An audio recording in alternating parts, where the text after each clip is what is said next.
यहाँ भी आपको अहम खबर से आगाह करेंगे। ब्यूरो चीफ लाहौर असीम चौधरी की रिपोर्ट के मुताबिक थाना नवाकोट के इलाके में कूड़ा करकट फेंकने के इल्जाम पर नौजवान का कान काट दिया गया है। अहम खबर से आपको आगाह कर रहे हैं। थाना नवाकोट मोहल्लेदार पर कूड़ा करकट फेंकने के मामले पर मुल्जिमान ने नौजवान का कान काट दिया। नौजवान के वालिद की दरख्वास्त पर थाना नवाकोट में मुकदमा दर्ज कर लिया गया है।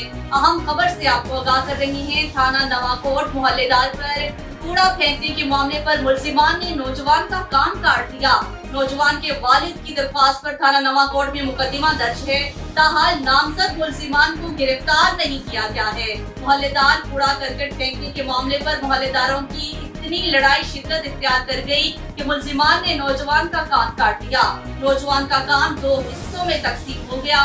नौजवान के वालिद की दरख्वास्त पर थाना नवाकोट में मुकदमा दर्ज। मुकदमे में 354 और 452 की दफात शामिल हैं। ताहाल नामजद मुल्जिमान को गिरफ्तार नहीं किया जा सका।